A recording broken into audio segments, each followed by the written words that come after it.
Todo mundo tem um herói para chamar de seu. E aí eles estão nos quadrinhos, no cinema, nos livros, nas histórias, às vezes até na vida real. Mas você já ouviu falar na jornada do herói? Ela é usada pelo marketing, por roteiristas, mas também por fraudadores. E é por isso que a gente vai falar sobre isso nesse episódio do Investidor em Foco.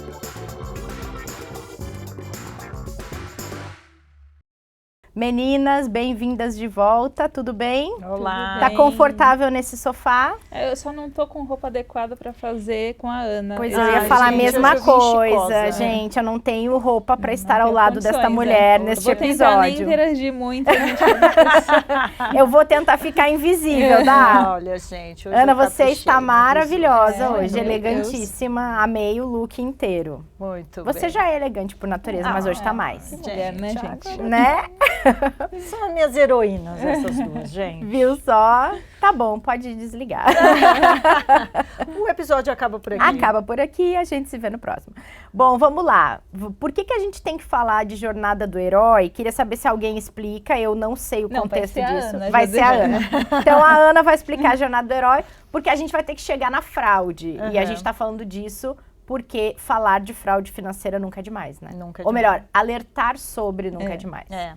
É interessante, porque eu nunca li o livro, mas a Jornada do Herói ela é uma estrutura narrativa que foi descrita num livro e ela é usada em faculdades como um livro de referência para entender o que é a construção de uma narrativa, de uma estratégia que envolva a sua audiência de alguma forma. Então, como você citou, o marketing faz muito uso disso, os roteiros de cinema. Se você parar para pensar,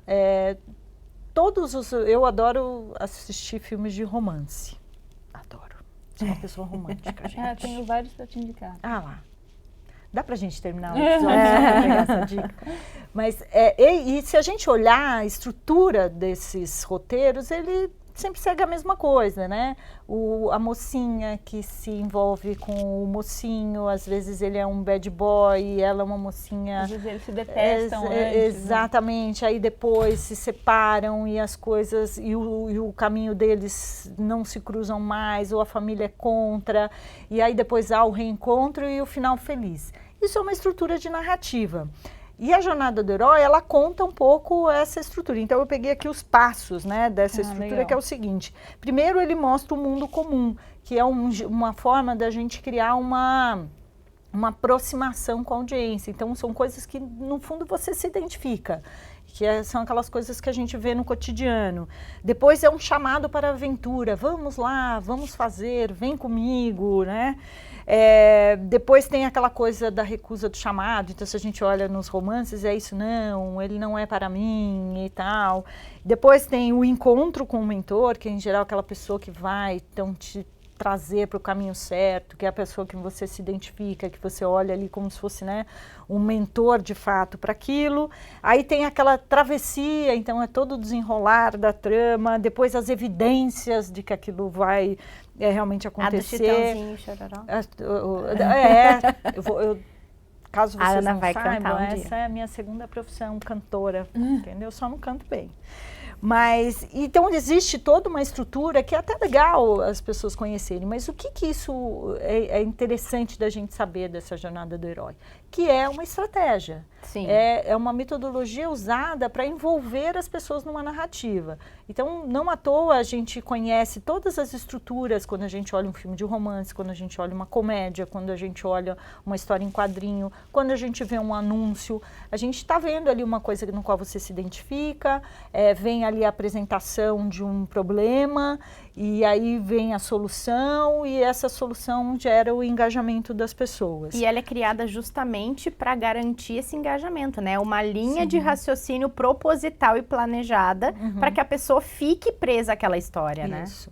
E isso pode ser usado para o bem, então muitas empresas usam isso para evidenciar o seu produto, para envolver, a indústria do entretenimento usa bastante, então tem é uma técnica muito legal, muito eficiente, muito bacana, porém ela pode ser usada para o mal. Claro. Então, quando eu estava pensando assim nesse assunto, eu fiz justamente essa comparação com os romances, porque o meu filho é uma pessoa super cética, né? Eu acho um barato. Então, quando ele me vê assistindo alguns filmes ou quando ele vê alguma coisa assim na televisão, ele fala, quer ver? Agora vai acontecer tal coisa. Quer ver? Já decorou a narrativa. Eles vão se apaixonar e vão ficar juntos. E é isso, porque é previsível, inclusive. Essa previsibilidade, quando a gente começa a assistir um romance, a gente quer que aquele final se desenrole, que aquela história se desenrole por um final feliz. A gente fica até decepcionado quando o casal não fica. Imagina no Titanic, gente, eu vou dar spoiler, mas Titanic vocês já assistiram, né? Que no final, olha que trágico. Poxa, a gente queria que eles se salvassem lá do naufrágio, ficassem juntos pro resto da vida. Então, essa coisa que fica, essa narrativa concatenada ajuda a envolver, ela traz uma previsibilidade e ela se alinha com a nossa expectativa, que é o final do mocinho ficar com a mocinha no final. E isso usado para o mal pode ser colocado no mesmo chassi, né, dessa narrativa. Dá para usar a mesma estrutura. A mesma estrutura, só que a gente está falando muitas vezes de um golpe, crime, e que aí que reside o problema. O final não é feliz, geralmente. Agora tem vários golpes, né, que vão nessa linha, assim. Vários tipos de fraudes, né, daria para dizer? Não, se a gente olhar as fraudes financeiras, sejam elas as pirâmides, as fraudes mesmo, a gente também já falou bastante sobre isso aqui, né? E nunca é de menos falar. Assim, a gente tem que falar, quer dizer, aliás, nunca é demais. Falar de menos, eu acho que não traz luz pro problema, porque eles são criativos, mas a base do discurso é sempre a mesma. Ou seja, começa ali com uma coisa que, poxa, olha, eu consegui, você também consegue. Esses dias mesmo eu estava vendo, apareceu no meu feed de uma rede social minha, a pessoa que tinha perdido o Instagram dela, porque tinha sido hackeado, alguma coisa que já aconteceu comigo, daí eu já fiquei solidária ali à causa, e era um outro perfil divulgando uma nova conta dessa pessoa e eu resolvi entrar. E era ali uma narrativa típica de que era uma pessoa que ela até tira uma foto numa garagem com um carro muito simples e a foto ao lado é ela numa garagem com um conversível importado que o meu dinheiro nunca poderia comprar.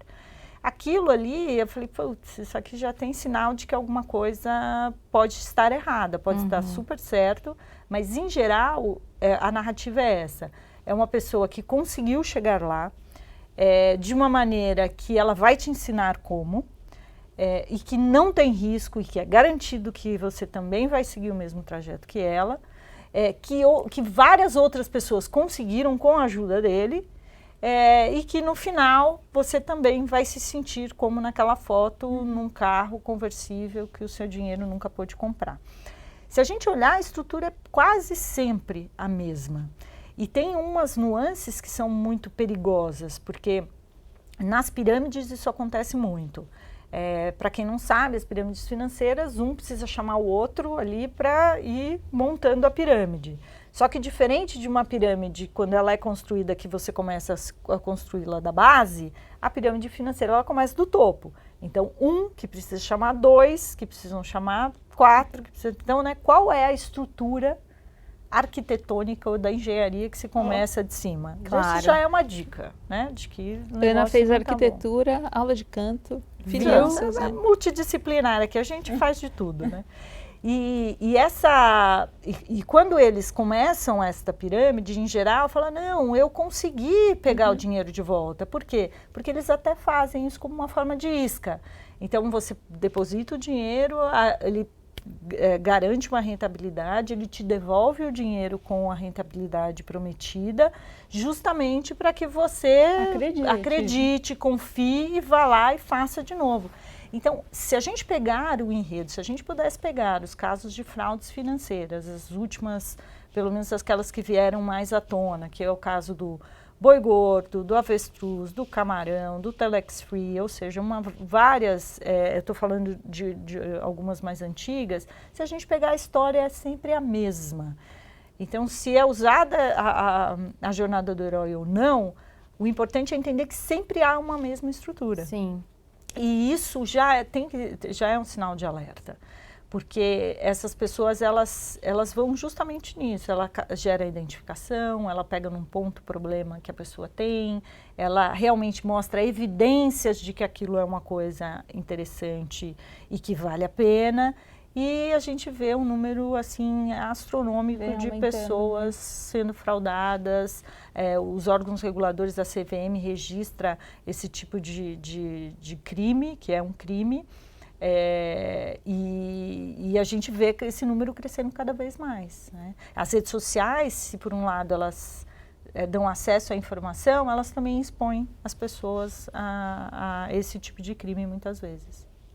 E é uma narrativa tão bem construída. Se vocês forem pensar, por exemplo, sabe aquele golpe que a pessoa liga para alguém tentando induzir essa pessoa sequestro de alguém. Que é um sequestro falso. Sim, E ela tenta induzir a pessoa, a vítima, a contar a realidade. Sim.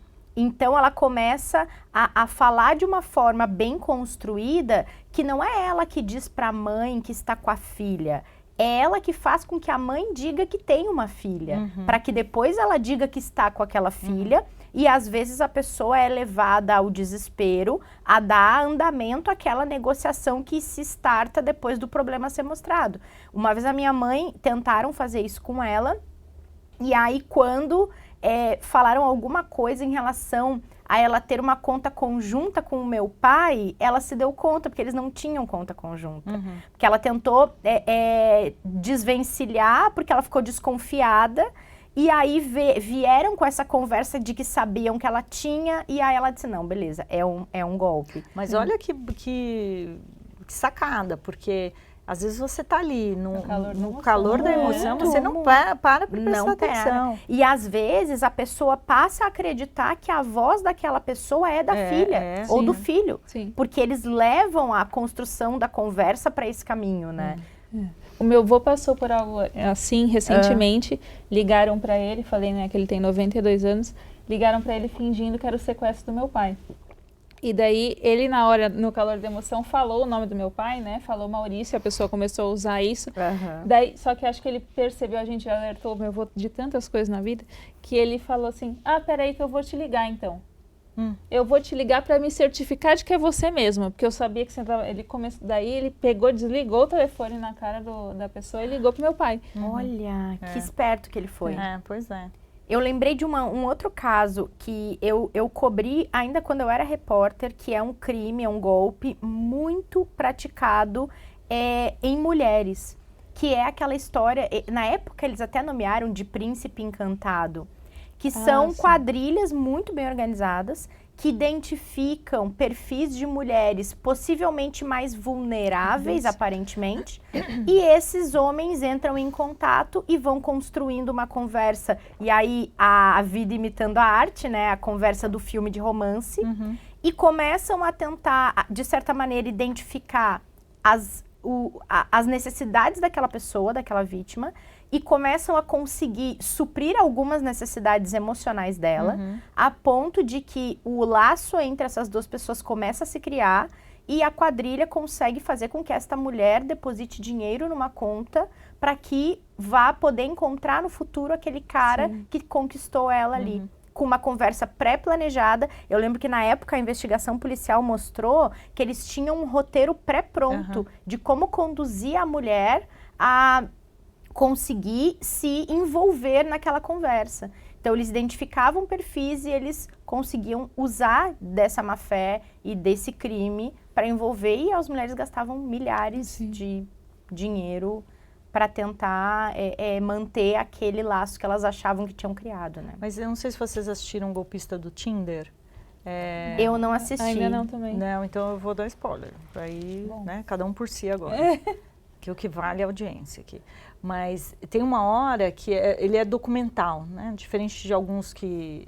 o Explicando Ana, por exemplo, que é um outro... Sim, eu gostei bastante. Que ele é mais roteirizado, ele é um filme baseado na história da Ana.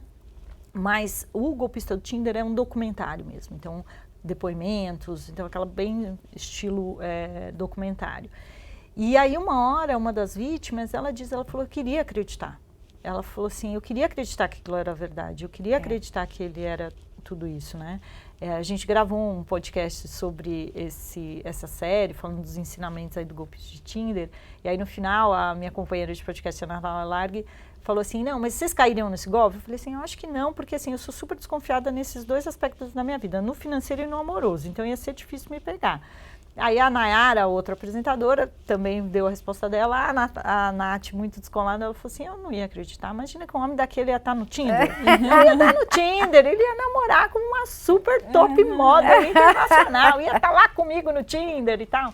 Mas isso também, eles vão ao encontro dessa fragilidade. Então, existe uma fragilidade, não à toa, algumas pessoas caem, outras não.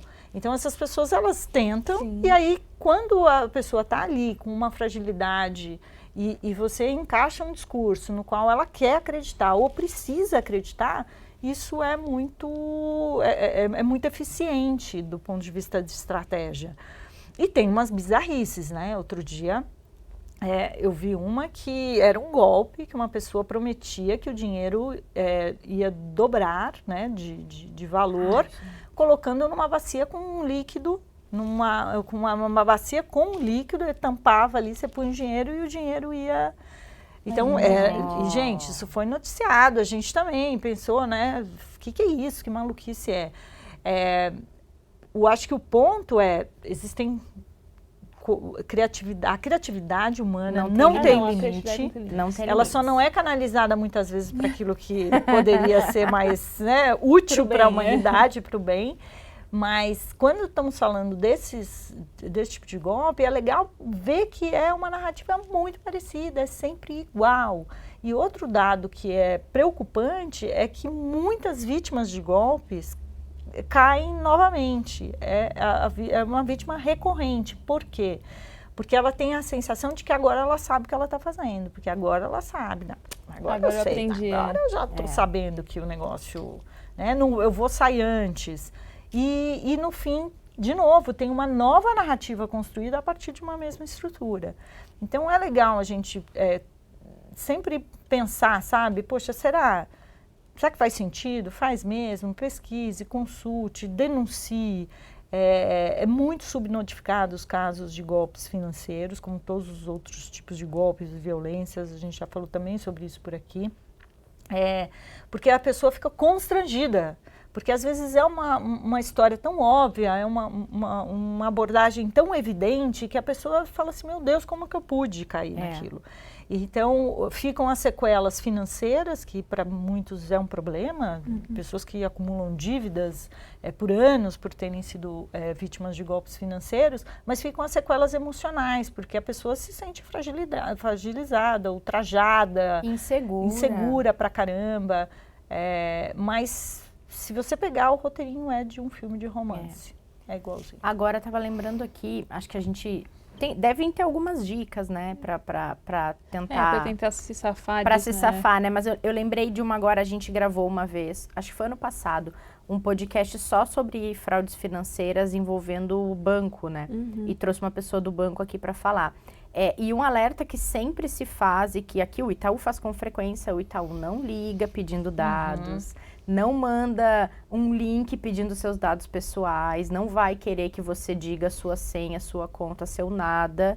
Então, assim, se a pessoa recebe uma informação dessa pedindo dados pessoais, liga lá no seu gerente, no seu especialista, não cai nessa, porque esse é o simples que ainda pega muita gente, né? E tem, assim, uma identificação importante, assim. Uma são esses golpes. Então, é o golpe que pode acontecer num caixa eletrônico, que pode acontecer numa maquininha de cartão quando você está pagando. Outro dia eu vi que está aumentando os casos de golpes com os cartões de aproximação. Então, as pessoas ficam ali na sua bolsa, né, e capturam o sinal de dentro da sua bolsa, da sua carteira que está no bolso e tal. Então, existem esses tipos de golpes, que são esses golpes...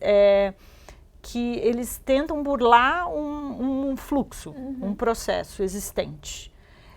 existem os golpes estruturados, que são esses golpes financeiros. Das jornadas as pirâmides, que são as da jornada do herói. Então, são as pirâmides, são as fraudes, são investimentos fraudulentos e esse tipo de coisa.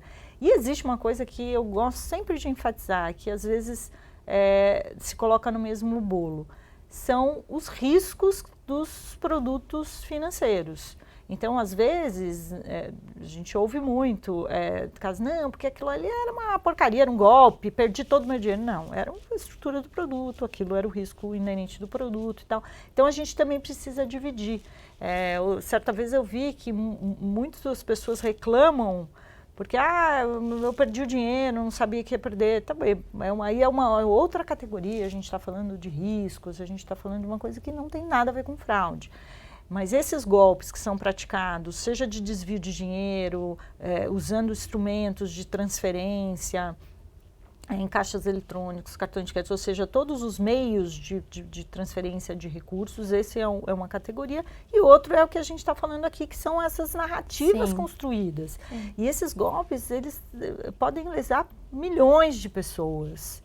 E a pena para esses crimes é muito branda ainda no Brasil. E isso a gente precisa de denúncias, né? A gente precisa que esses casos sejam denunciados. Às vezes não é nem nos órgãos reguladores de mercado que se denuncia, a gente tem que ir para o Ministério Público mesmo, né? Ir para a Justiça para correr atrás. Mas por mais que dê trabalho, é importante denunciar.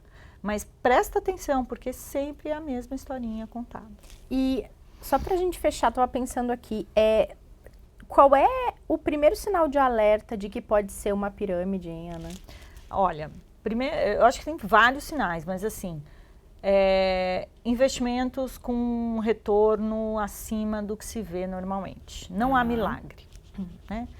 Olha, aqui você investe o seu dinheiro, você vai ter 100% de retorno em um mês, 10%, 20% de retorno num mês. Primeiro, não existe garantia de retorno no investimento. Então, esse é um sinal. Num curto espaço do tempo, de espaço de tempo. Se isso está muito descolado do que se vê por aí, já é um sinal. O outro sinal é quando te mandam depositar dinheiro em lugares que você desconhece. Todos os investimentos que se faz, você vai fazer por uma conta que é sua. Esse dinheiro vai estar transitando entre contas de investimento da sua conta corrente, ou seja, está ali dentro do seu universo bancário e de investimento. Esse é uma outra coisa. Não, passa o dinheiro aqui para a conta desta pessoa ou desta empresa. Desconfie. Outra coisa. É sem risco. Desconfie. Todo investimento envolve algum grau de risco. Grande ou pequeno, médio, mas existe algum tipo de risco e isso sempre é esclarecido. E a outra, pesquise a empresa. É uma empresa nova, ótimo, que tem muita gente empreendendo, muita gente trazendo novos negócios, nova forma de fazer as coisas, mas pesquise se essas empresas são autorizadas a fazer o que elas estão fazendo, se elas têm algum tipo de reclamação, os órgãos reguladores, tanto CVM como o Banco Central, tem canais de ouvidoria, canais de denúncia, há a possibilidade de pesquisar sobre essas empresas. E eu queria dar uma dica que é muito legal, que é uma campanha que a Ambima, que é a Associação Brasileira das Entidades dos Mercados Financeiros e de Capitais, Sinomão, mas eles fizeram uma campanha muito legal que chama Se Liga na Fraude. E ali tem vários indícios para, acender o alerta. Então, vale a pena, se a produção puder colocar o link aqui do Se Liga na Fraude. É muito legal, super educativo. Foi uma parceria que a associação, a Ambima, fez com a CVM, justamente para trazer essa consciência maior sobre os riscos de cair numa fraude financeira. Muito bom, muito bom. Muito útil esse episódio. Se é pra vida imitar a arte, que seja no romance com final feliz, né, gente? Depois eu quero as dicas. Não na fraude. Vocês podem falar num episódio especial, se quiserem, de dicas Mas de aí é filmes. só romance. Tá bom, tá bom. Então, já que aqui o conteúdo é financeiro, vocês vão falar no bastidor, tá, gente? Desculpa aí. Se vocês quiserem, elas botam aqui na descrição a dica dos filmes que forem compartilhar. Boa, meninas, foi um prazer. Até a próxima. Obrigada. Até a próxima. Já o Martim tá de volta também. Gente, obrigada pela companhia de vocês também nesse episódio. Até semana que vem, até terça, até quinta. A gente está esperando vocês aí na sua plataforma preferida para nos ver e nos ouvir. Até mais.